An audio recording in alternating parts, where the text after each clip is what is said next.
Are we ready to hear God's word? Amen. If you are, could you stand up, please? Let's open our Bible in Hebrews.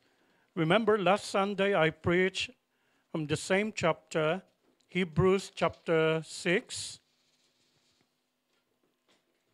I'd like to continue because the last verse that I preach on talks about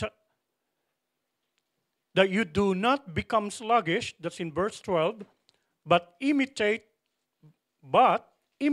those who through faith and patience inherit the promises. So let's begin today in verse 13. As I titled the message, Progress to God's Promises.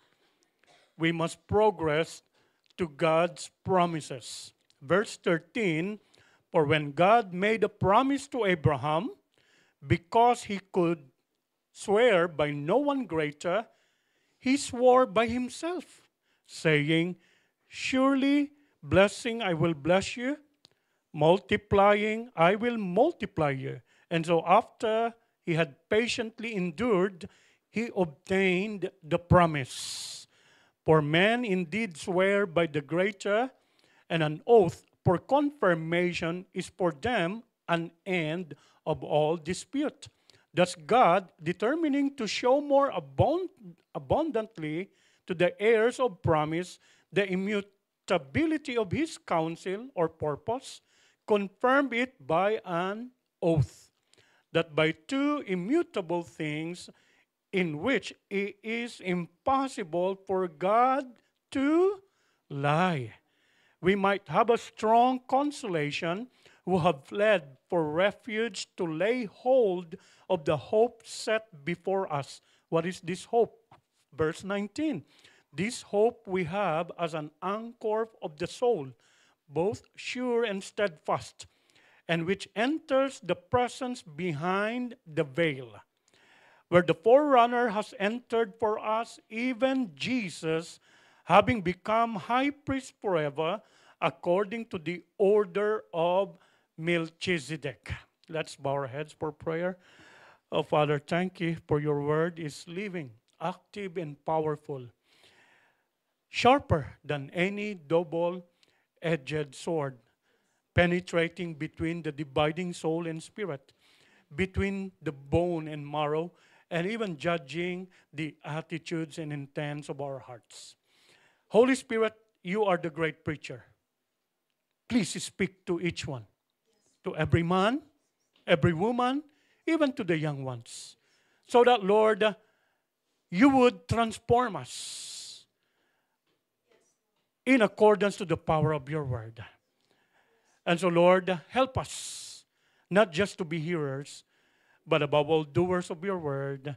In Jesus' name we pray. Everyone said, amen, amen. Please be seated, church. The book of Hebrews, sometimes called by the scholars, Bible scholars, as the better books. Because 13 times, remember, I said that last Sunday, how many times better is mentioned in the book of Hebrews? 13 times. It also got the same number of chapters, only 13 chapters. There is a danger of not progressing. Even the children will progress, develop, whether mentally, physically. And so therefore, our spiritual life must progress rather than regress.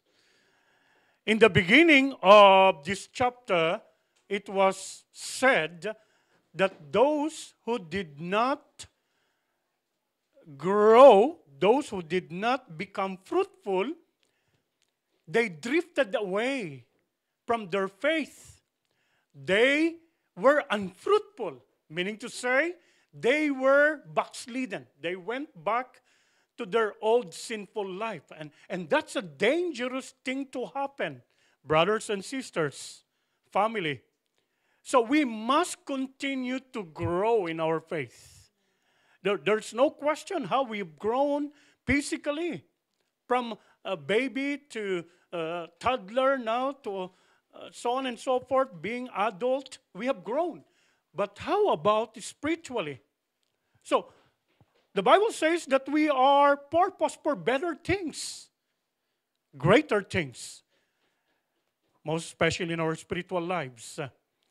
And so, like the life of Abraham, okay, we are purpose for better things and to inherit the promises. Take note, not to earn the promises. We cannot earn the promises. We can only inherit.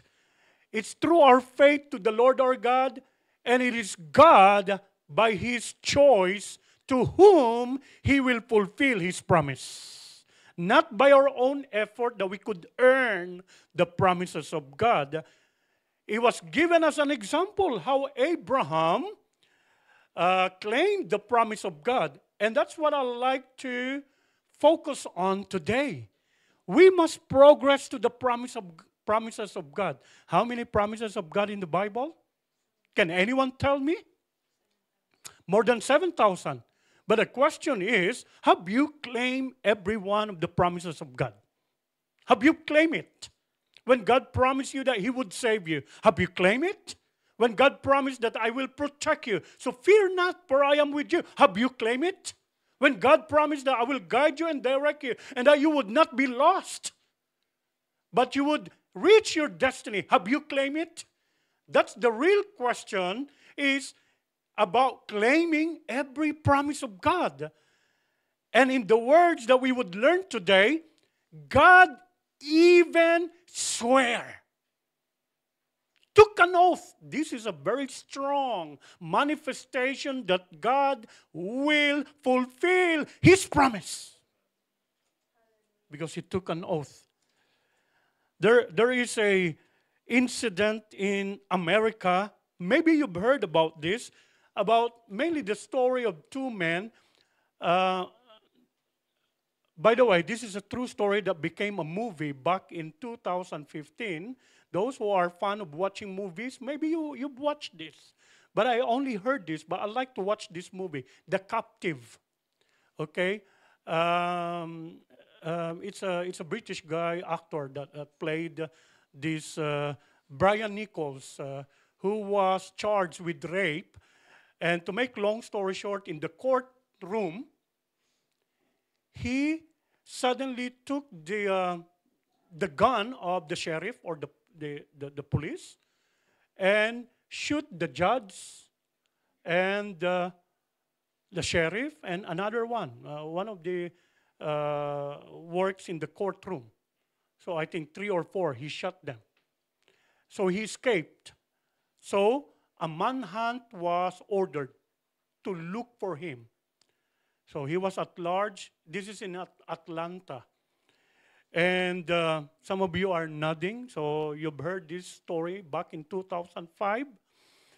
And then he was at large, and he went to a place of a single mom who had a broken relationships. Why? Because she was addicted to methamphetamine. She was an addict. But then again, she was given a book by Rick Warren's The Purpose-Driven Life. When she first had that book, she threw it in a bin. But for some reason, came back to her. And so she decided, let me read about this book. And when she read the book and read the Bible, the Lord transformed her life. So she attended like a recovery program so that she would be back to normal way of life from being an addict.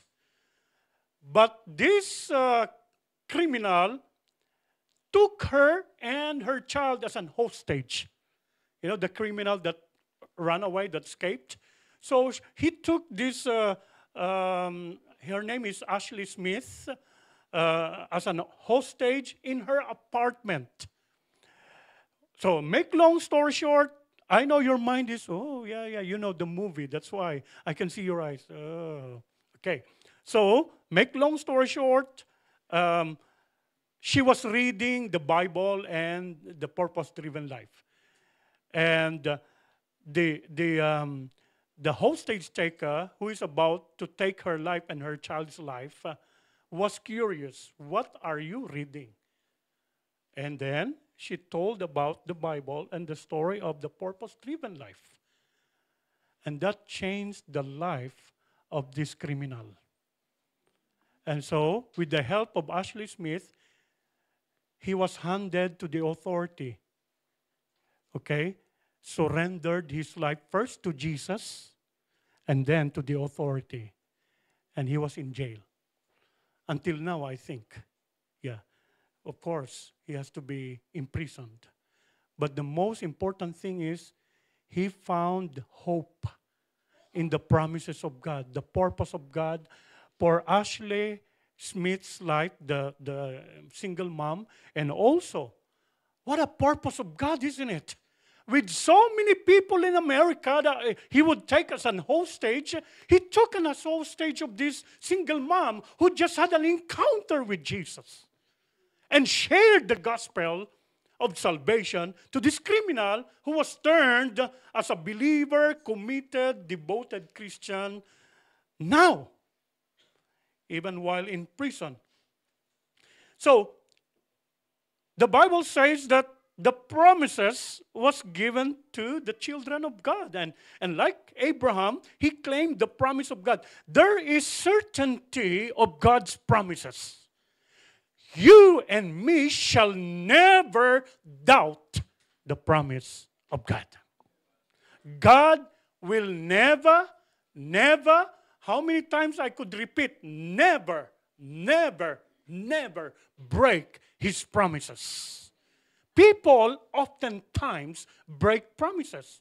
Sometimes I break my promise, maybe to my wife, or to my children, or anyone else, because I'm not perfect. We try hard to fulfill every promise that we say, but we cannot fulfill them all. Hence, we do not put confidence on man, but rather on God. And you know what?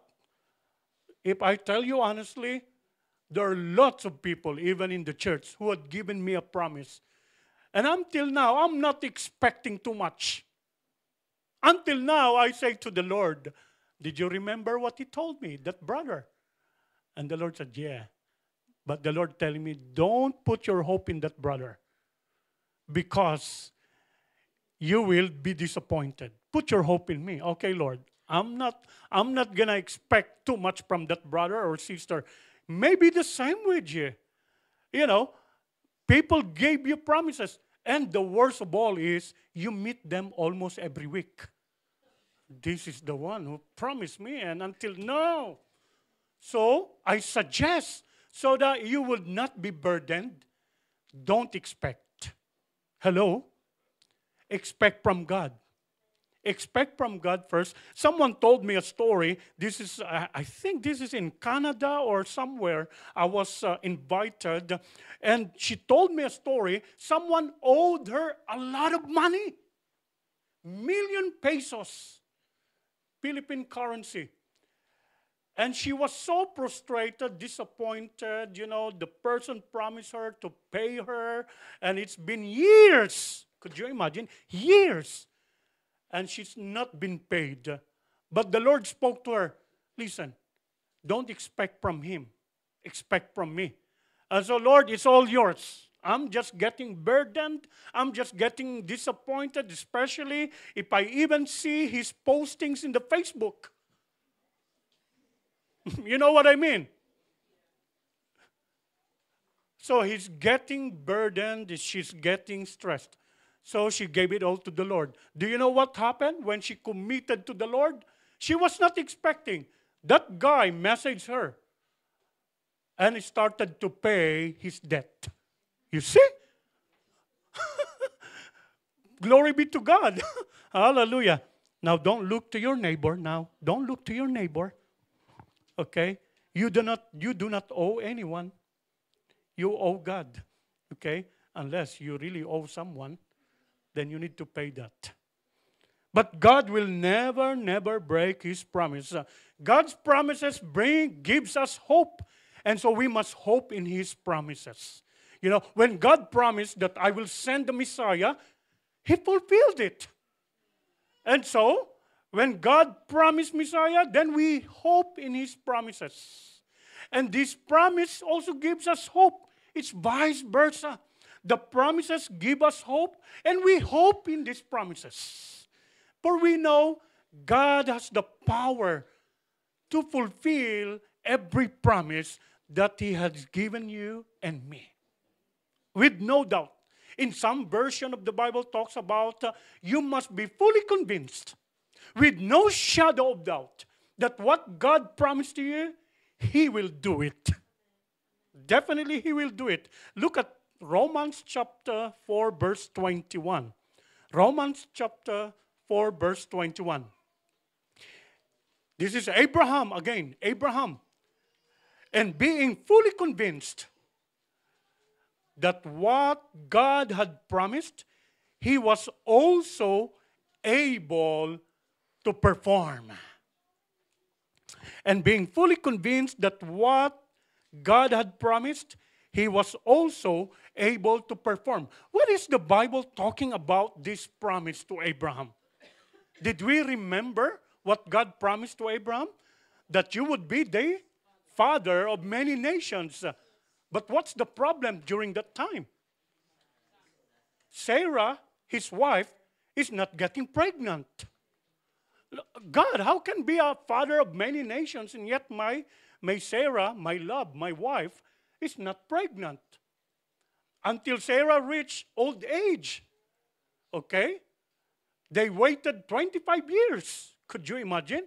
Abraham is already 100 and just beginning to be a father, 100 years old. He should have lots of grandchildren by that age. But he waited. Faith is not just believing, but enduring. We need to wait upon the Lord. Now, I'm not suggesting, telling you got to wait 25 years like Abraham. It might be different time for you and me. But it's always the perfect time. I don't care when it's going to happen. What I care is He will do it. God will do it. So don't get disappointed. Now it's, Lord, it's 2 years now. I don't see it yet. I don't see the answered prayer. God, it's 2 months now, 3 months. Now it's 10 years. Don't tell God about the timing because before you were born, He already knew you. He knows what's going to happen. So we never question, Lord, your timing. We just say, Lord, thank you. Your timing is perfect. I shall wait, Lord. I don't mind to wait. But it's not easy to wait. Even Abraham. But Abraham was fully convinced. That's the point. Even on the point that he would offer Isaac to the Lord our God. Could you imagine the test of faith? You told me I'm going to be the father of many nations, and now you are telling me to offer, to sacrifice my only one and only son of covenant and promise. How can it be father of many nations? And God proved to Abraham again, I will provide. Blessing, I will bless you. That's where the word blessing, I will bless you was taken. Genesis chapter 2. Multiplying, I will multiply you. And it's true. From Isaac and many more generations until we all came into this world. Glory be to God. Truly, He has the power to perform or fulfill His promise. Are you still doubting the promise of God? Praise God, it's no. Amen. We're not going to doubt the promise of God. You doubt the promise of the person. That's why I don't expect too much now. Someone will come to me, Pastor, I saw that you have been really busy. You deserve a break, Pastor. You need to have some sauna bath. What else in there? You need to go to this place. I will book you for 3 days or 3 nights. I'm not going to expect too much from that now. I could have sauna bath where I live, okay? Rather than have a sauna bath of disappointment, frustration, or discouragement. I'll just trust the Lord. And when you give, You tell me when we are there in the sauna bath itself. Here it is, Pastor. That's it. Don't tell me, maybe next month, Pastor, or next year. Okay? Those who are too quick to promise are also too quick not to fulfill them. That's true in Proverbs. If you are too quick to promise, they will also be too quick not to fulfill the promises. But God is not like man. I praise the name of the Lord our God, whom in every promise He will fulfill in His perfect time. So Abraham believed, was fully convinced. And if you look, God in verse 16, for men indeed swear by the greater, and an oath for confirmation is for them an end of all dispute. When you come into agreement, promises, you need to make an oath to someone higher than you, authority higher than you, so that there's no more misunderstanding, dispute. It's all confirmed with an oath. Well, then God confirmed His promises and purpose to you and me with an oath. God don't need to do this. I find this really, really beyond the top, if you like. Above the top. Because God don't need to swear or make an oath. Only in His promises and purpose to you and me, He took an oath. Telling you and me, my child, I am swearing. I am taking an oath.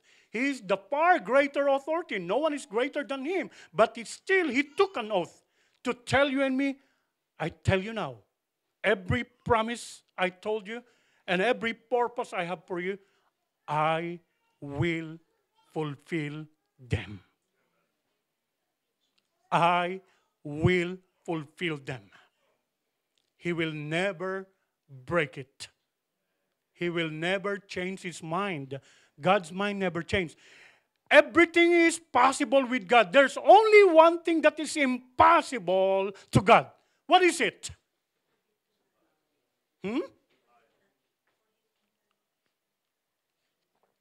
Correct. The only thing impossible to God is to lie. Everything else, He can do it. But to lie, it's impossible for God to lie. He's an honest God. We must also be honest in all things, church. Okay? There are some lie that maybe intentionally we have committed or maybe unintentionally. But by the grace of God, we must be honest in our words, actions, and thoughts. God never lies, so He will fulfill every word and promise that He had given to His children, to all of us. This is now the unchanging purpose of God. As He said in verse 17, thus God, determining to show more abundantly, could you imagine, because of the grace of God, more to you and me, to the heirs of promise. Oh, hallelujah. Hallelujah. I don't know if you are with me in receiving this word, revelation through the Holy Spirit. Does God determining to show more? Do you want more? Do you want more of the grace of God and the promise that He would fulfill in your life, in your family? To show more abundantly to the heirs of promise, the immutability will never be changed of His purpose, confirmed by an oath. I truly believe in this because it's never been my plan to be a pastor. Not even in my wildest dream. As a matter of fact, I hate to be a pastor when I was young. I don't like to be a pastor. But this is the purpose of God. No one can thwart the plan of God, the Bible says. No one can stop the plan and purpose of God. I said, Lord, I'm going to apply a job in U.S. I did not make it. The Lord brought me in UK. Huh, what is this? Lord, I rebelled against God. Lord, I don't like to go to UK. I like to go to U.S. Every Filipino's dream to go to green pastures. Every Filipino's green pastures is U.S., United States of America. But you know what I learned?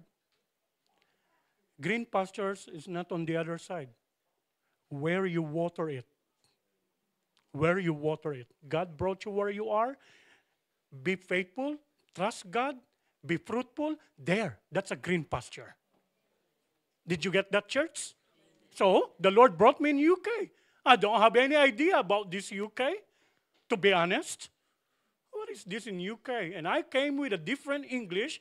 No one understands my English. And I learned this is the proper English. Every time I talk to old people in the hospital, sorry, they're always asking me, what, Lord, what have they sinned against me? They always say, sorry, sorry.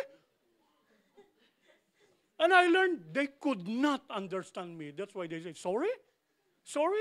I thought they sinned against me. Like everyone in this ward, every patient is telling me sorry. What are your fault to me? You have not committed any sin to me. And I learned that's my English. That they say sorry, they could not understand me. And the Lord brought me in UK. Now I know why He brought me in UK. This is where I was called to be a pastor back in 2005. And until now, preaching the gospel of the Lord of Lords, the King of Kings, the God of Gods, until we see Him face to face. And we give praise and glorify God.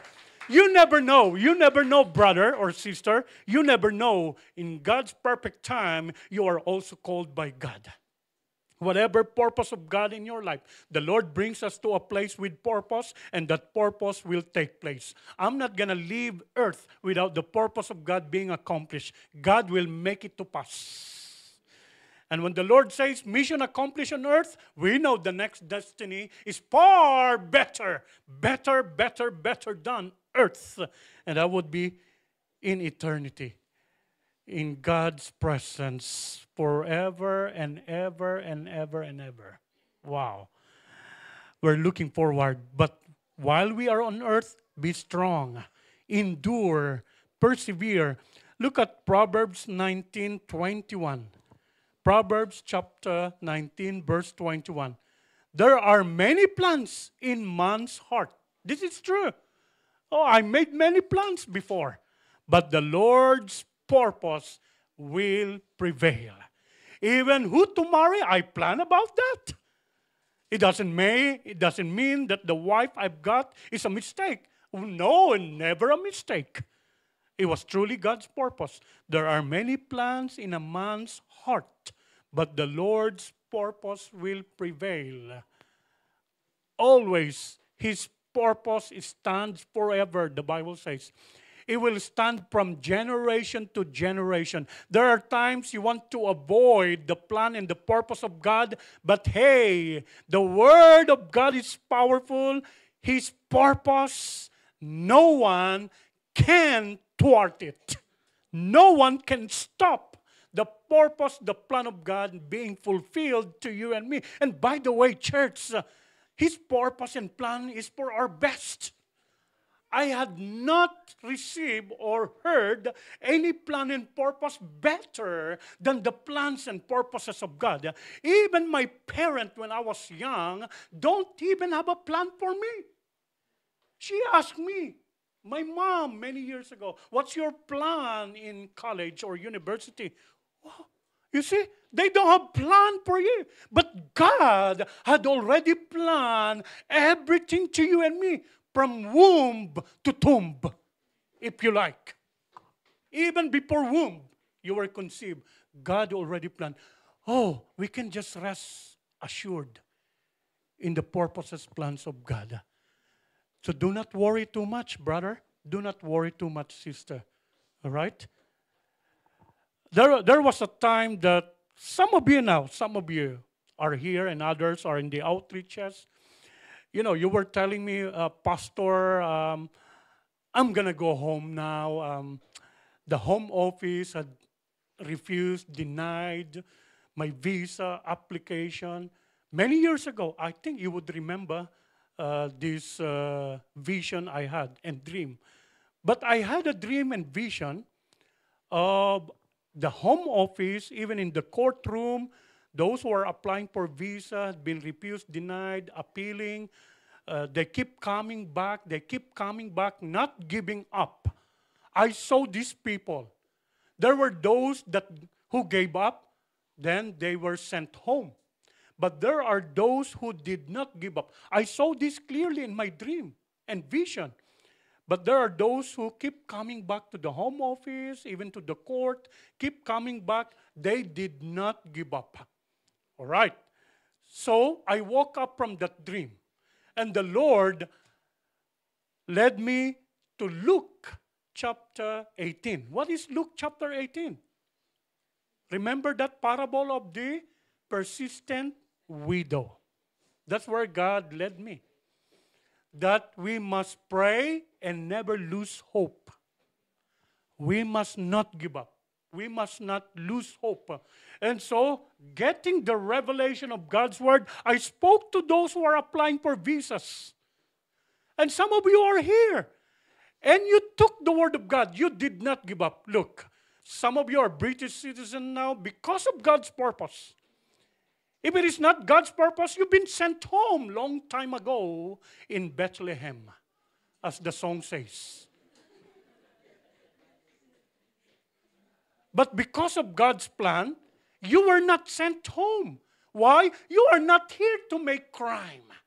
You're not here for whatever negativity or destruction. You were here and you are here for God's purpose. And God is mightily using you. Have you forgotten why you are here?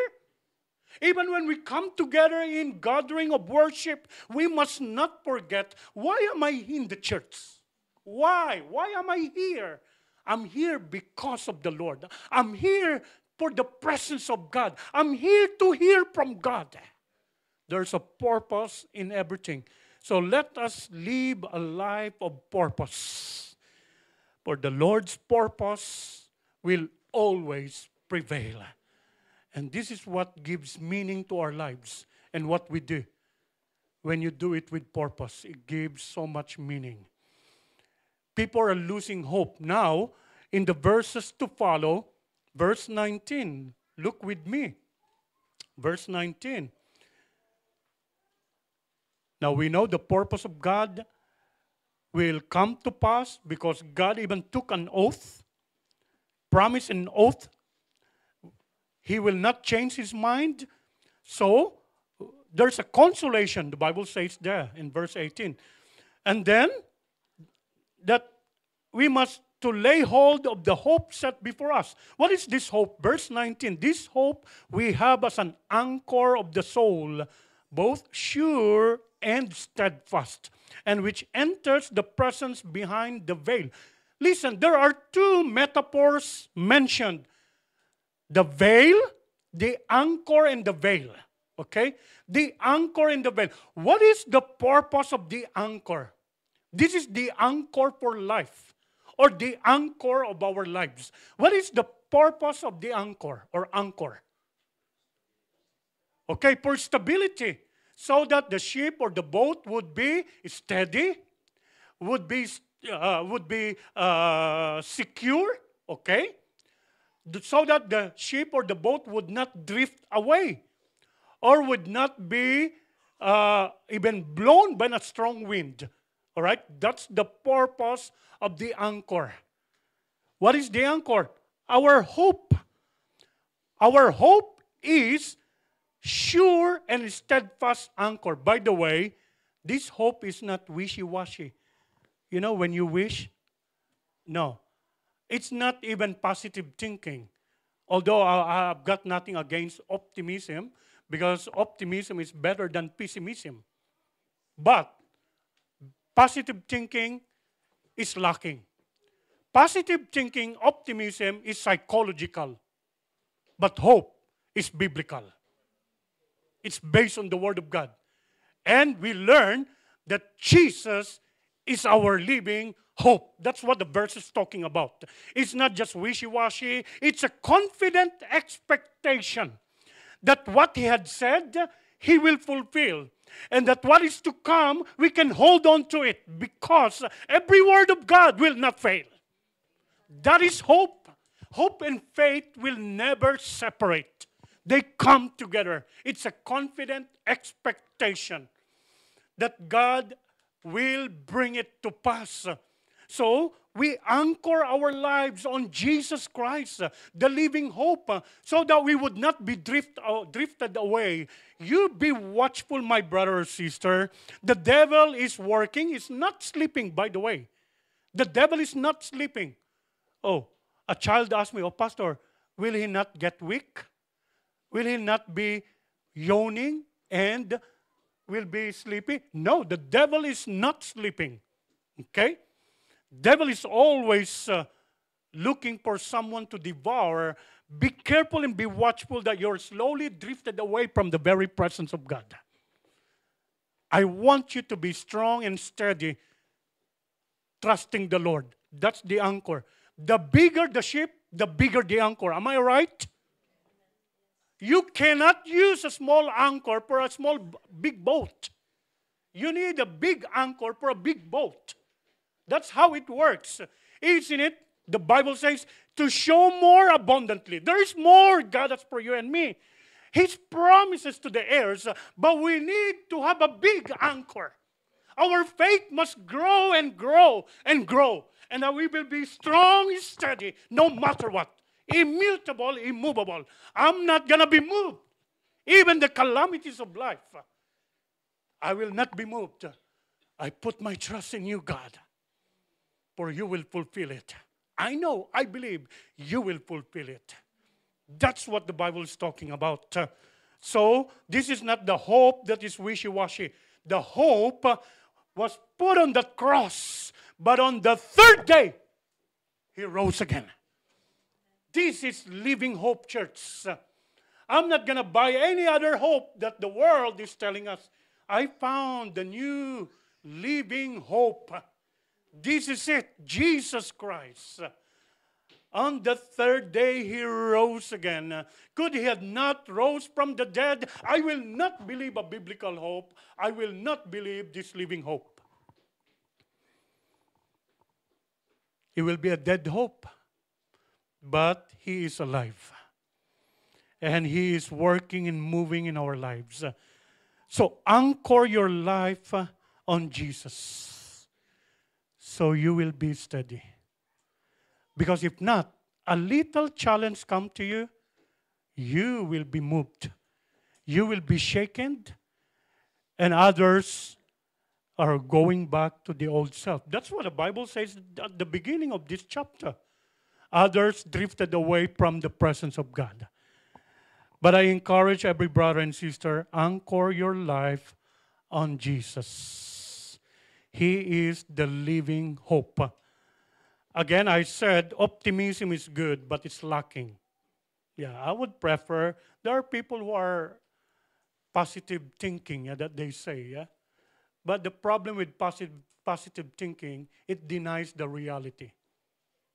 The hope, you acknowledge there is a problem. Okay? When you hope, God, I'm facing a challenge. Passive thinking, oh, there's none. It's nothing. It's nothing. But the hope is, there's a challenge, God, but I trust in you. That your grace is more than enough. I will overcome this challenge. That's it. That's it. And the glory, honor belongs to our God. And so the church says, amen. Let's give Him a clap of praise. Look at Romans chapter 15, verse 13. Romans chapter 15, verse 13. Now may the God of hope fill you with all joy and peace in believing, that you may abound in what? In hope. Wow. That you may abound in hope by the power of the Holy Spirit. The verse is talking about there's the source, God of hope. And as we pray, okay, the power of God moves. And there's a result. we will be overflowing. Overflowing, abounding in hope to receiving every promise of God. See, that verse is so strong. There's the source, God of hope. And as we pray by faith, then the power of the Holy Spirit works, giving us abounding hope. So that every hope will not be turned into disappointment. Why are you disappointed, downcast, O my soul? Put your hope in God. Put your hope in God. And for the last verse, 2 Corinthians 1:20, one of my favorite verses. How can I not do this verse as one of my favorites? Amazing, powerful verse. For all the promises of God are yes. To whom? Yes, in Christ. Hear me in this church family. And in Him, amen, to the glory of God through us. For all the promises, you name them, the promise of provision, the promise of salvation, the promise of protection, the promise that we will never be alone, the promise of healing, you name every more than 7,000 promises of God. They are yes. It's not no. They are yes to those who believe and trust God. The heirs of promise claim the promise of God. But the sad thing, I truly believe, Christians never claim every promise of God. They are overwhelmed with the situation or the trial or testing. Instead of claiming, Lord, I heard this bad news. I saw this bad thing going on. But Lord, I look unto you. But you promised, Lord. There you must say, Lord, you promise, fear not, for I am with you. Be not dismayed, for I am your God. I will help you, I will strengthen you, I will uphold you with my righteous right hand. There, stick to the promise of God. And you will see the fulfillment, for all the promises of God are yes. In Christ, sealed by the blood of Jesus. It's already done. That's Christianity. It's done. We don't have to do. Not by man's work or effort, but by God's works. It's done. All we got to do is believe and claim. And amen, we would say amen to the glory of God. Hallelujah. Let's all stand up. Praise God. God is good. Truly, He will never fail. Praise Jesus. Church, I finished this chapter 6 as the Lord had begun with us of what He purposed and promised, that we must progress, especially in our spiritual lives. Even to be fruitful, for the result of the salvation, there would be fruit or fruits. Christ-like character. Good works follow after salvation. Good works are not the way to salvation. Good works will follow after salvation. Through faith in the Lord Jesus. Hallelujah.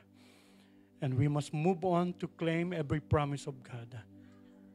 I truly, truly believe that He will bring it to pass to each one of us. But I encourage you, brother or sister, even to these young ones, trust God and claim His promise. Claim every promise of God. I am not preaching name and claim. Name and claim. I am telling you, hold on to God's word. Hold on to God's word. It's not just about name and claim it, but you are not grounded on His word. You need to hold on to the word of God. You need to look unto Him. Continue to follow Jesus. And His purpose be accomplished in your life, in my life. As we ponder on the word of God, I want you to reflect on the message He had given us, which He spoke to me first, and I declared to each one of us today. Ponder on the Word of God. The Holy Spirit will continue to speak to you and me, minister to us. Hallelujah. Even those who are joining online, just meditate, ponder on the Word of God.